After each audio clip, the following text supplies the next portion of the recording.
All right, hello everyone and welcome. My name is Garrett Smawley, Application Specialist with Roland DGA. And I'm Molly Waters, Senior Technical Specialist with Avery, Dennison. So today's topic, make or break, how materials and tools can affect your vehicle graphics. Today we'll be looking at an in-depth look involving the materials used to produce and install vehicle graphics. We'll go ahead and jump over to our slideshow and take a look at these takeaways. We're looking to understand the basics of media characteristics, how and why they are manufactured, and what properties this creates to make good choices for various installations. We're looking to discern the difference between various equipment, inks, and tools in these processes, and ultimately improve the quality of your shop's vehicle graphic production by making well-informed decisions moving forward. And we'll touch on a few of the topics we look to cover. We want to start off by looking at the different types of media available, how the application-specific materials will affect the installation, the implications with the wrong selection or pairing, as well as some of the features under the hood, like air egress technology that really aid in the installation process and make life easier. We'll then touch on overlaminates, the overall purpose of protecting the film, and creating a two-ply media for installation. We'll then move into the production side of things, looking at ink sets used and printers that Roland offers to meet these needs. Rounding things out, we'll take a look at one of the toolkits from top graphic installation pros, featuring some of the tools that they like to use, why they're important, and how they aid in that installation process. So let's kick things off. All right, Molly, now in a sea of media options and characteristics, there seems to be one big distinction found in common with most of these materials, and that's the manufacturing process.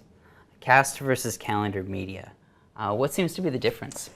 Well, the difference actually, the names actually tell you the difference in how they're made. So cast film is actually cast. We take a liquid mixture, it's like the consistency of paint, Okay. and they cast or coat it onto a moving web. That moving web is actually called a casting sheet. Once you cast it onto the casting sheet, it goes through a series of ovens where the solvents are baked off, and on the other end you have a film. That film is usually around 2 mil in thickness. Okay. It's never had any stress put on it. The finish of the film really is dictated by that casting sheet. The texture or the smoothness of the casting sheet will give you, your gloss, luster, matte. You even get into some of the specialty finishes like a carbon fiber or a brushed metal finish. Right, some cool films like that on the market Yeah. now. We actually have this slide we can jump to that really breaks down the layers of media. Okay. Then also you get into the calendared films. Now calendared, again, it starts out at more of a doughy consistency. Typically the ingredients are very similar to cast, but they're not as high of grade. So typically calendared films are less durable, but it goes through a series of calendaring rolls. So that's how it gets its name. And those rolls, basically squeeze, pull, stretch, and you flatten it out till you get into the to a film at the end. Usually calendared films, on the low end, they're around 2.5 mil in thickness, and then they go up to about 3.4 mil in thickness. I see. Because of the nature of that and how it was stretched and pulled, there's been stress on that film. So calendar films tend to be a little bit more prone to shrinkage, and basically make them less suitable for vehicle wraps and things like that. At the end of the calendaring process, there's some rolls that polishing rolls or embossing rolls that will help provide the finish. So that's why you can see some calendared films with a gloss finish or some glossier than others. And then even now, the latest products that Avery introduced, the wall films that have the textures. Those would be embossing rolls. Those are very cool. And this is a great distinction to make. It really has a lot of implications when understanding the media and choosing the right film for your application. Yep. Now suppose a shop, in the heat of production, they accidentally mix up the wrong type of media with an overlaminate. What kind of potential issues or benefits might this cause?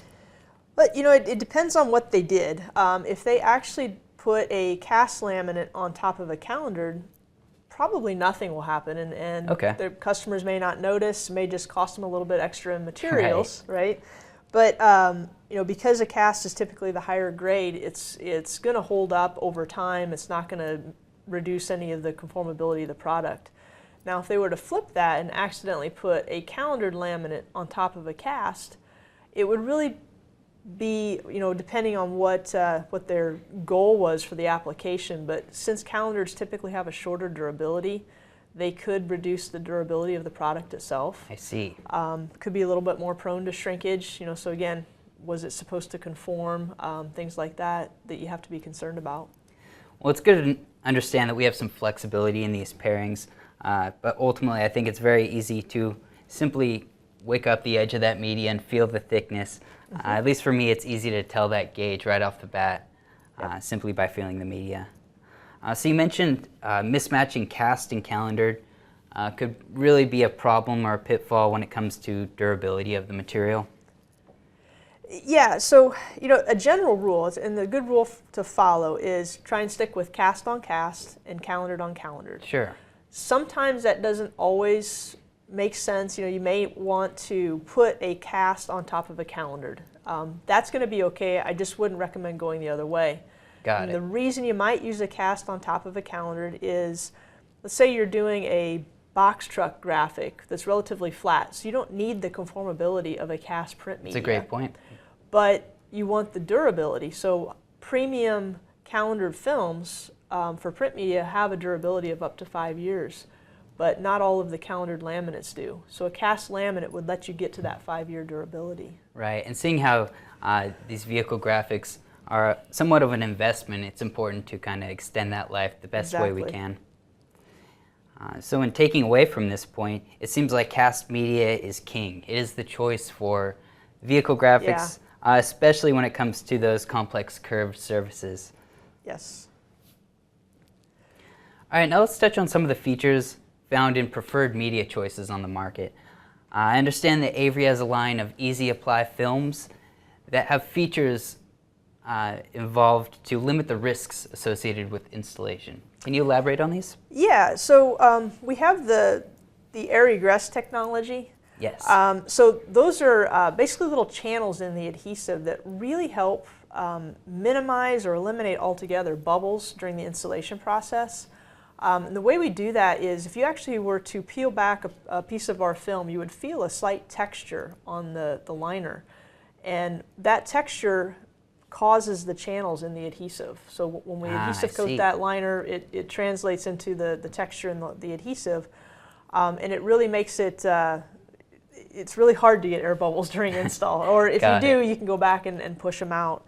The adhesive we also use allows you to have repositionability.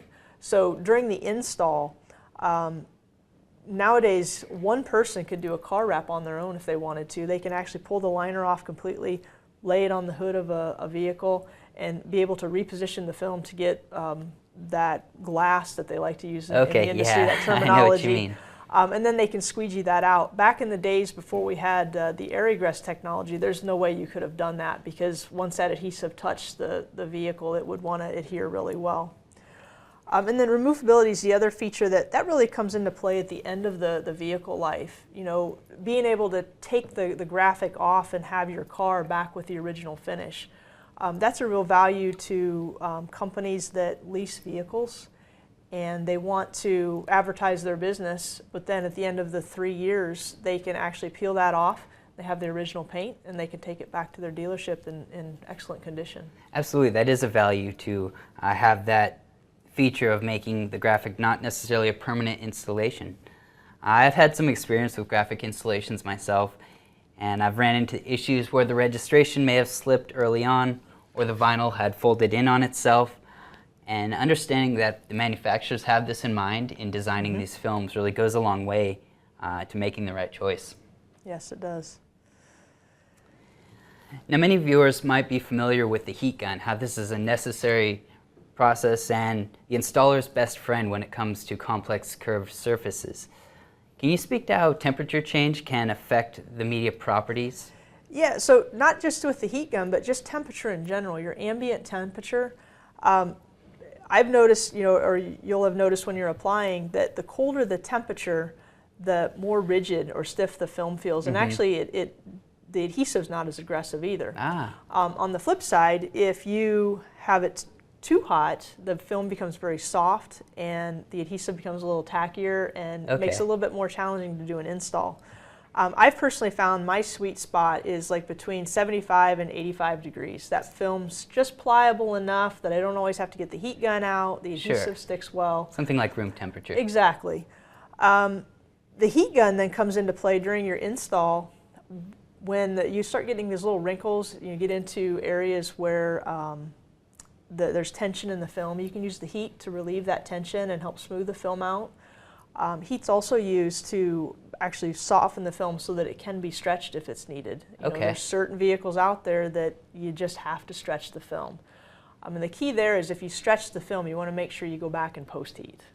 So post-heating between 175 and 195 is kind of the ideal for that. Okay, and that sort of helps lock in the memory of that shape, so to speak? Exactly. There's different terms out there. I've heard people say breaking the memory or setting the new memory.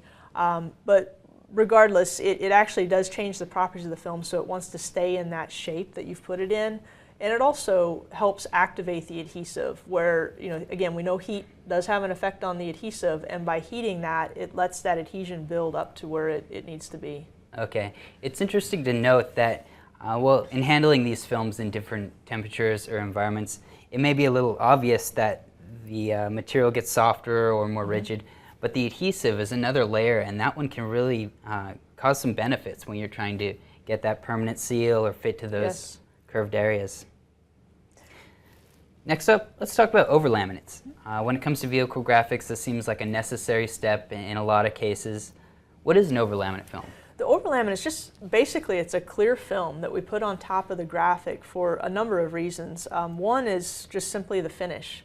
So again, we mentioned about the casting sheet and the different finishes. We have gloss, luster, and matte as our standard finishes for our laminates. So if you want a matte look, you print on whatever vinyl and you put the matte laminate on it, and that gives you your finish. Okay. Laminates also help with scratch resistance. On their own, the inks tend to be susceptible to abrasion. So by putting the laminate on there, you're protecting your ink. So when you start thinking of car wraps and people washing their car, there's that chance that the graphic would get scratched up if it weren't protected. And lastly, the laminate can actually help extend the life of the inks. So inks on their own, we found through testing, typically will last 2 to 3 years, outdoors. But by putting the laminate on there, we're able to get up to 4 and 5 years in durability. Yeah, that's great.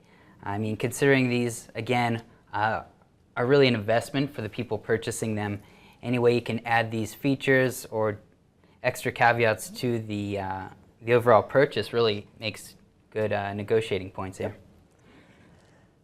So is overlaminate necessary in all cases, would you say? I would say not in all cases. When I look at vehicle wraps, which tends to be where we really focus a lot of our energy, I would say definitely for vehicle wraps you want to laminate just for some of the obvious reasons of protecting the graphic. Right. When you get into things like magnetics or short-term or temporary graphics, you don't necessarily have to laminate, especially if it's going to be up for a few weeks, few months, I wouldn't have to do that.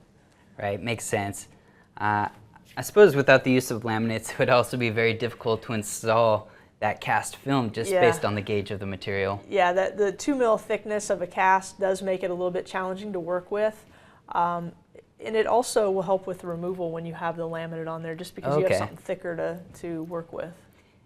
And combining those 2 plies of the cast film almost gives it the thickness or the gauge of, say, a calendared media while retaining the cast properties. Exactly. Moving forward, let's talk about ink types. There are many different ink types on the market for the sign and graphic industry, but specifically for vehicle graphics, Roland has taken a hard stance with eco-solvents. So can you tell me a little bit more about the different types of inks or why? Sure.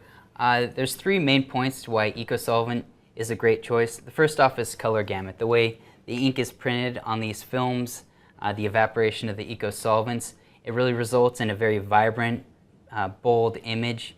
And this is something that really aligns with your goals in a vehicle graphic where you're looking to have something that's highly visible and draw attention. Next up is durability. These inks are very durable in the way that they bond to the material itself. They don't necessarily just sit on top of the material, but they embed into the pores, and it yields a very durable and long-lasting result. And of course, affordability, not only on the front end of the purchase with your ink cost, but over the lifespan of the machine. Eco-solvents are much less harsh on your ink lines, your dampers, and especially the print heads. So this will result in less maintenance over the life of your printer. Okay, interesting. And of course, with the addition of the Roland Profile Center, we've made it very easy to pair the Roland machines with Avery Medias. You can go on there, plug in your machine, select the various profiles you need, and easily implement them into your workflow. Okay. Well, speaking of machines, Roland's got a lot of different machines out there. I know you have the printer option only, and then you've got the print cut. Can you tell me a little bit more about why somebody would choose one model over the other? Sure. So shops may choose different arrangements of their production equipment depending on the various percentages of business that they have.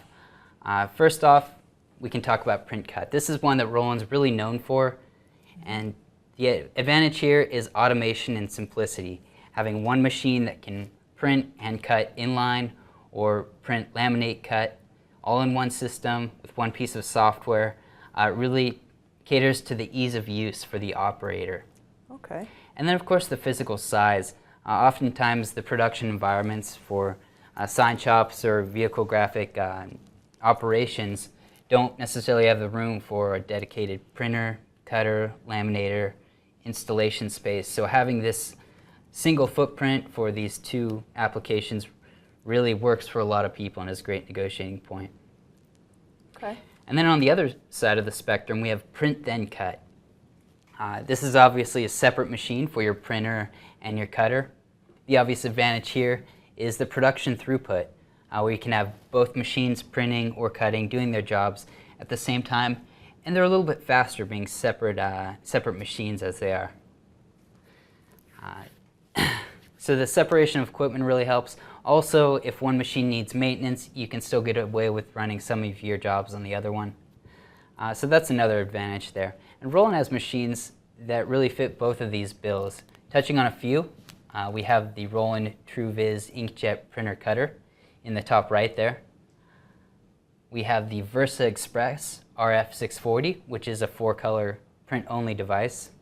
And then of course our latest machine, the GR640, our Pro Series cutter line. These are all great solutions depending on different applications or workloads of shops. Okay. All right. Let's go ahead and lastly touch on the materials or tools of the installation. These can not only make or break the installation process, but can make life easier. So at this point, we'll go ahead and move over to our camera, take a look at some of these tools. So we've got a lot of tools listed out here, shown here on the screen.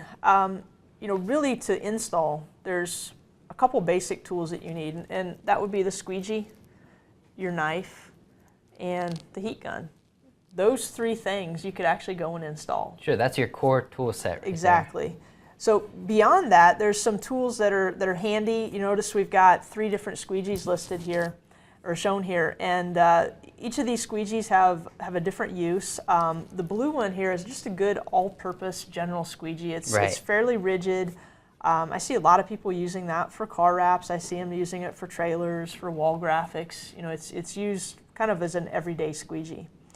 The red one's relatively new for us, and you'll notice that this in the camera, you can see how it really flex. Oh yeah, look at that. So you can take that squeegee, and to me it replaces the old felt squeegee. Oh yes. I like this one because it has the hard edge, and I can get a little bit more pressure during the install, but it still conforms. So if you have a surface that is really contoured, like the bumper of a car, you can actually use this squeegee and it'll conform to that surface. Also great for tucking in rivets or rounded corners, that sort of application. The other squeegee, this isn't an Avery Dennison squeegee, but it is one that is widely used in the industry. It's called the wet edge.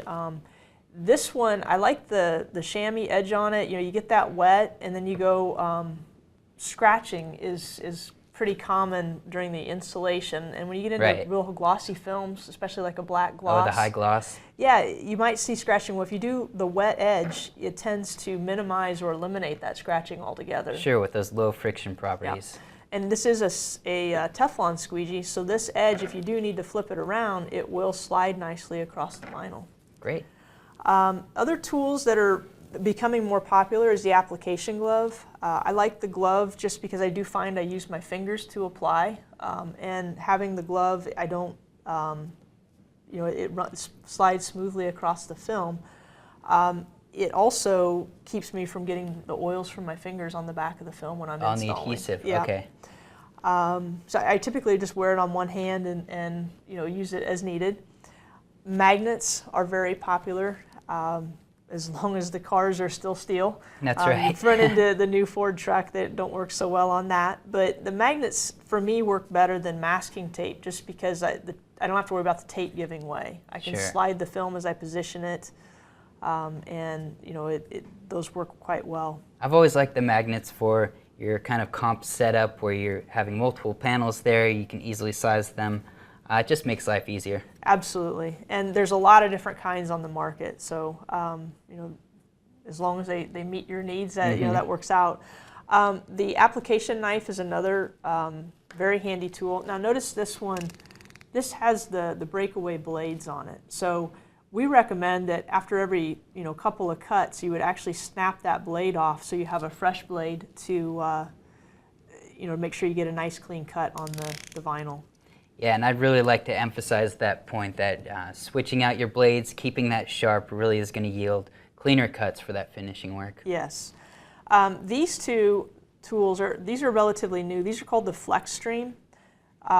These are basically, they're almost like a micro squeegee. They've got a nice edge, so if you get into something, you get around door handles or windows, you'll see that little point there, and it lets you tuck the film into place. The other side you can use to lift up rubber moldings and actually be able to tuck the film under the molding. Yeah, great for gaskets and rubber seals. Exactly. The other tool, you've got the Snitty. This is just basically a vinyl cutter that I like to use when I'm trimming off big pieces of film or trimming off my sheet off the roll. It always makes me nervous if I'm close to the car and I stick that knife blade through. I don't want to let it touch the paint. Yes. So this is a safety aspect for me so that I don't damage a vehicle. The other is the heat gun and your infrared thermometer. I like to use these together. The heat gun, like we talked about, you can use that for softening the film to stretch it or to relieve tension. But when you go to post heat, it's very important to have this infrared thermometer so that you know you're getting that minimum temperature recommended by the manufacturers. They don't have to be elaborate and expensive. This is a $20 tool from a local hardware store. Great. That just will make sure that you're hitting that minimum post-heat temperature. All right. Well, very nice toolkit we have there. I'd like to recap some of our main points at this point.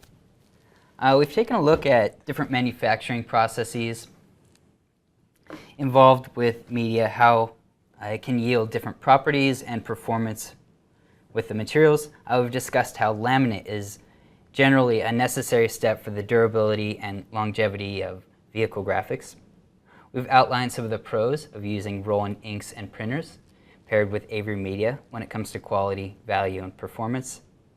We've then taken a look at choice tools used by many of the industry's top graphic installation pros. In closing, I hope this information really helps viewers understand the basics of media characteristics, help discern between different products and equipment used for this installation process, and ultimately allow you to make more well-informed decisions with your graphic vehicle installations moving forward. We're going to be offering a few wrap workshops coming up in the next few months. Registration has just opened and the website for that is right at the bottom of the screen, so I encourage you to look into that. We will also be featuring Avery media for each of these workshops. All right, well, this concludes our webinar on Make or Break, materials and tools that can affect your vehicle graphics. For more videos like this, I encourage you to visit our website, www.rolanddga.com. and visit our webinar archive section. All right, thank you. Thank you.